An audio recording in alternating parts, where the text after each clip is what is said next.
down inside there with a flashlight, and it's almost like rain coming out against the inside of the drum. You can see it bouncing across on the inside there. When you don't see that anymore, after on average about 15 minutes, well, you stop and you pull your dry comb out and put it in boxes and then put it back on your hive. The way this thing works is centrifugal force. So it's like when you turn a corner real hard in your car, you lean over to one side. Well, this slings the honey out. Remember I told you it's like 8 degrees, the little angles in the cells.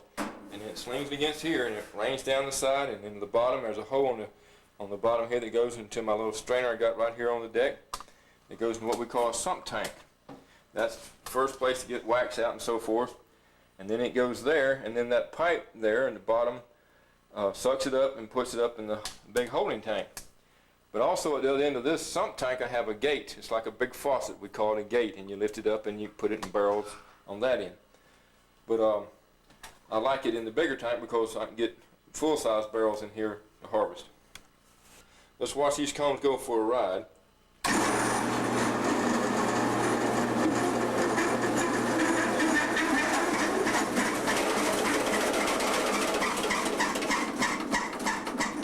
Now, if you notice it sort of wants to bounce. The reason is I didn't have it fully loaded, so you could see what happens. You have to have it balanced out to make this work. But once it's all going harmonious, it slings it out and puts it in there and through the system, and you're good to go. Now let's look at how it comes out the other end. There's a lot of racket in a bee honey house, but nonetheless, this is my pump. Takes it out of the sump tank, up the tube here into the big holding tank, and then you draw it out and put it in barrels. It's red honey is also called dark honey. As you see, it's darker, and again, it's a mix of various kinds of honeys. It's good honey, but it's not Tupelo. And after I extract Tupelo, we'll have a comparison and contrast. We put some in a jar, and we'll show you the two jars, and you can see the contrast in that light Tupelo with this red honey. By the way, this is a gate I got my hand on. There you go.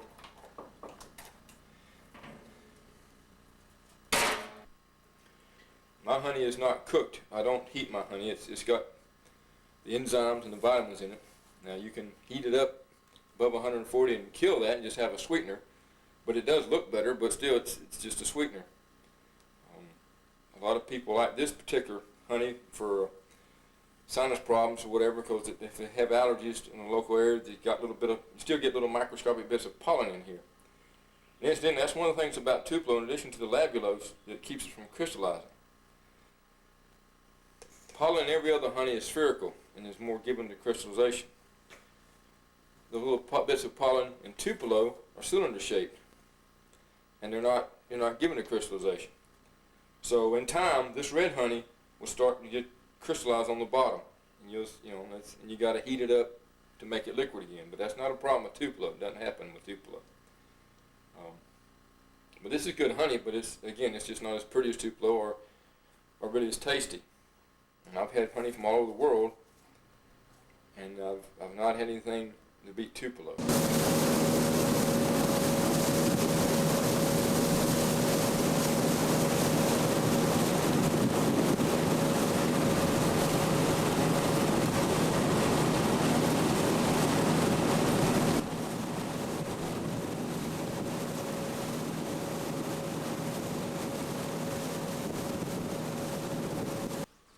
The Apalachicola River is over here behind me, and all up and down the Apalachicola River are these Tupelo trees, and around Weewall they're just extra plentiful because we have all these river swamps and dead lakes and sloughs and so forth. Right here is a bloom that's in full bloom. See a little thing sticking out here, and of course as you see it's green, and you get kind of a greenish cast in your honey, but that's why the nectar has a green part component to it. But nonetheless, that's what the bee comes and sucks the nectar out of.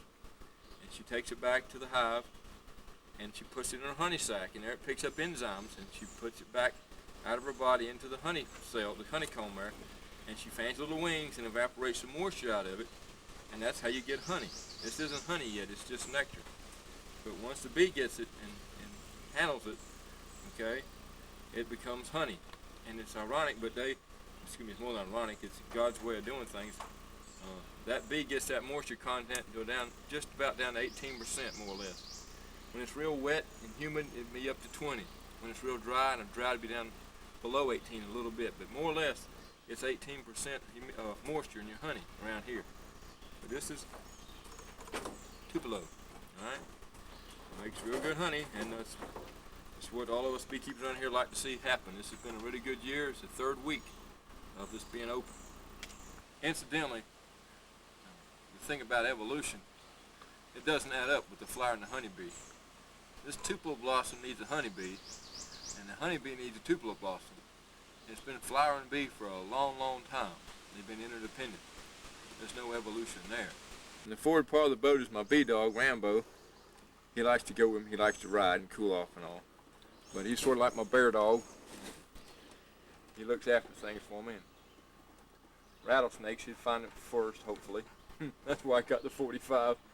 But anyways, he likes to ride on the boat and all. And he's good for working bees sometimes. They'll get in his hair and he'll run all over the place and kind of distract him while I can do my thing.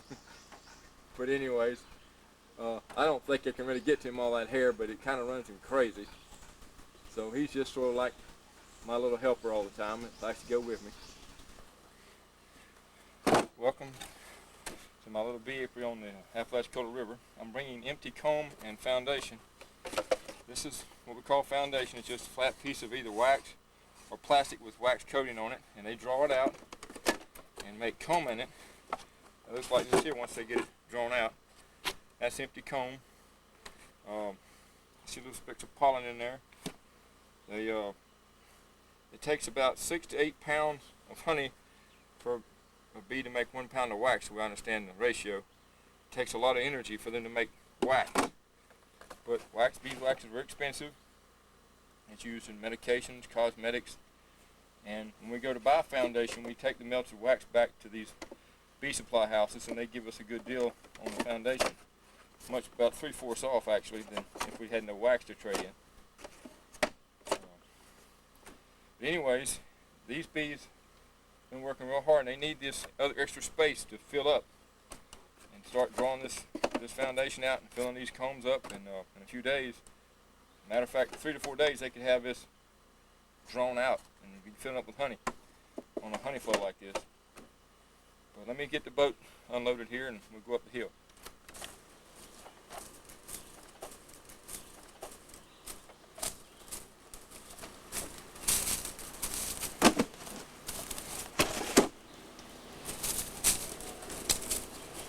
Bringing in the empty comb now to throw up on these boxes. I'm going to take this off and throw them out on in there in a hurry.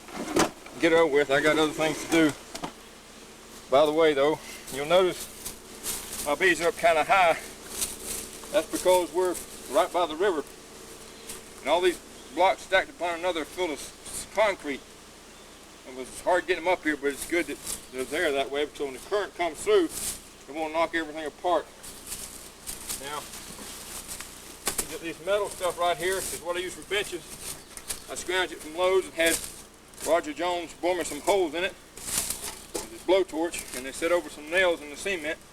Keeps everything more or less sturdy in case how water does come through, which is subject to happening in a hurry around here. Now, I'm behind the bees, so I'm not bothering them. They come and go out the entrance in the front. If you don't get in their way, they won't sting you, but if you get in their way for more than a few seconds, they're going to move you. Now this is a smoker. It's been around for over 100 years. And so what beekeepers normally use to get control of their bees, see, bees communicate by pheromones, smell, and this smoke neutralizes them. They can't talk to each other with the odors they emit. There's over 200 known odors that bees emit, communicate to each other. Anyways, if I'd cracked the top of this thing, I wouldn't have to be beating on it with a hatchet, because I use fat lighted wood for fuel, and it makes tar and it sticks. But anyways, you still want to be careful with the fire, but it's something you got to have if you're going to work bees for very long. I normally use pine straw. This is a pine straw here to get going, and throw in my charcoal and then some new wood. Okay, notice I leave the match in the smoker.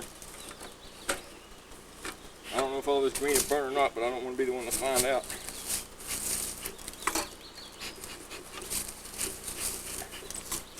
Over the years, smokers have evolved, but pretty much this is a basic smoker these days. There's a theory that the bees think their house is on fire and they go to glutton honey. But even if you don't smoke them, they go to glutton honey when you break in, and they don't know if they're getting robbed for the last time or what's happening with them. They don't know what you're going to do. But if you handle the bees gently and don't bang them around and make them mad, you can get by with that many bee stings. But I got this suit because I'm tired of bee stings, really. And what's that? It doesn't swell me up anymore, but it never has felt good. I don't care who you are. But I need to puff this about 50 times to get a good heat in the bottom. And by the way, this is pickling lime. There's a little disease bees get called chalk brood, mostly from humidity, I think. But anyways, that clears it up. I'm not going in them today. I'm just going to throw those combs on there. But that's how we treat that.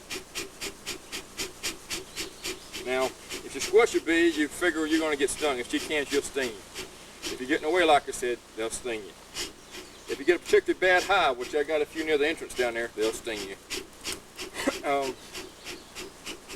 But generally speaking, if you don't get in a big hurry and bang them around, they're not going to bother you that bad.